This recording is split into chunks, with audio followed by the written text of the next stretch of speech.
So back in Pensacola, I got a friend. We call him the Count. His real name's Mike, but we figured out that it's sort of like this. He kept going on dates. He'd go on a date with a woman. He'd ask her out. He didn't have much luck with the ladies. He'd ask her out, and then on the first date, he'd ask her to marry him. This was a standard policy of his. Why take chances on a second date ruining things? Just get the first date over with and ask him to marry you. And they kept saying no. So what we decided, we had a huddle about it, a bachelor huddle, I guess you would say. And we decided that it was important to ask the women why they were saying no. This would give us some scientific data to work with to improve his chances of succeeding with his goal of getting married to a woman. So he went out with the cashier from the lumber store, who he's been eyeing for a long time. He asked her out. She grudgingly agreed to go out with him. And she went out with him, and he took her to the Steak and Ale, and then he took her to a movie, and at the end of the night he tried to kiss her and she wouldn't let him, and then he asked her to marry him. And she said no. And his big moment came then. He said, "Why?" Which is how he used to say why. He said, "Why?" And she said, "Because you ain't got no prestige." And he came home and he reported this to me and my friend Steve, and we figured, well, prestige, that's not hard to get. How can we get him some prestige? So first we got him a hat, a dignified looking bowler hat, and that just made him look sillier.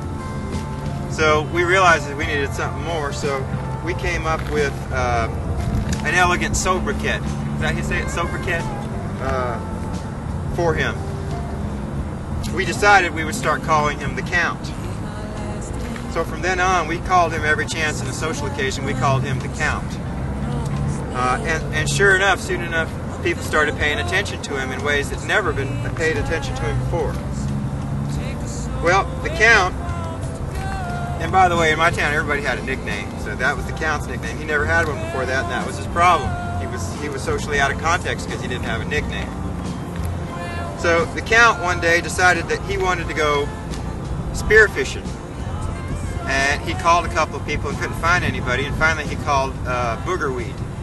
And boogerweed, if you're going spearfishing in murky bay water, you want to make sure that you don't go spearfishing with someone named Boogerweed. Boogerweed wasn't too bright. He was a big, dumb cowboy. And Boogerweed said, "Oh, yeah, I'll go spearfishing with you." So they got their bathing suits on and they got their spear guns.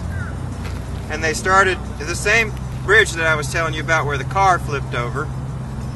They went to that bridge and they started swimming around the pilings looking for flounder.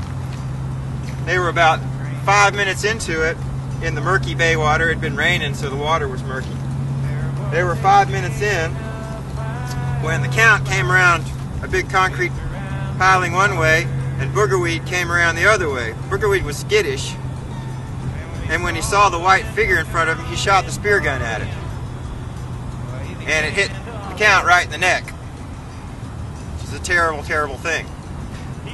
Hit him in the neck and stuck. The Count went shooting up to the top of the water, because that happened underwater.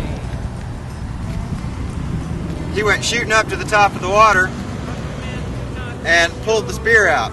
And there was a big gaping hole in his larynx, whatever that is right there. Boogerweed came up and started screaming that he had shot a flounder, and then noticed the hole in his friend's neck and started crying because he was a big baby. He was a big 250-pound linebacker baby. So they went racing into the beach and jumped in the Count's car. Boogerweed crying all the while, "I've shot you, I've shot you." And he said, "We have to go to the hospital." And the Count slammed on the brakes and said, "Wait, we can't go like this, there's nurses there." So he went home. He wasn't going to go to the hospital in his bathing suit. He went home and he took a shower. And while he was taking the shower, he sneezed, and he noticed an interesting effect. The shower water sprayed out when it hit that, because he held his nose when he sneezed, and So, anyway, he put on his best clothes, combed his hair and everything, and went to the hospital with boogerweed, intent on meeting a nurse, to ask her to marry him, of course, and walked up to the emergency room desk and said to the nurse there, "Excuse me, ma'am, I've been shot through the neck with a spear gun. I need to see a doctor." And she looked up at him all dressed nice in his nice clothes with his hair combed and said, "Son, we don't have time for jokes." And he said, "It's not a joke." And she said, "Look, we're very busy here." And he said, "Look." And he held his nose and he blew air on her through the hole. She at that point realized that he was serious in what he was saying. They raced him into the emergency room, and it turns out that the spear had hit his back vertebrae and chipped it, which means that he was a quarter of an inch away from being paralyzed for life, like a paraplegic. He just missed being killed. So they did emergency surgery, they stabilized his neck, and they put him in traction, and they put him in a hospital bed. And there they left him. He was on intravenous feeding.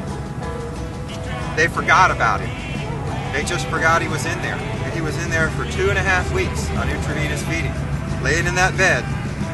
The doctor, I'll do what the doctor did.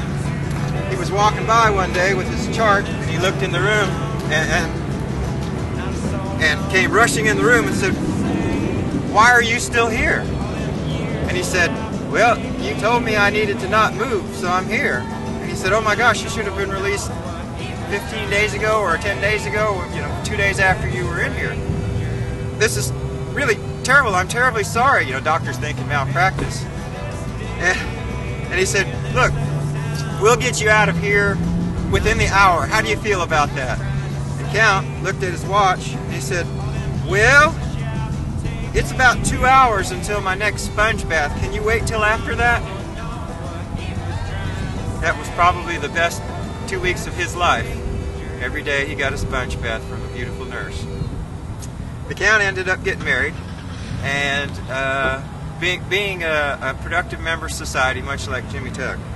I'm proud of him and his accomplishments, especially with the handicap of being shot through the neck with a spear gun.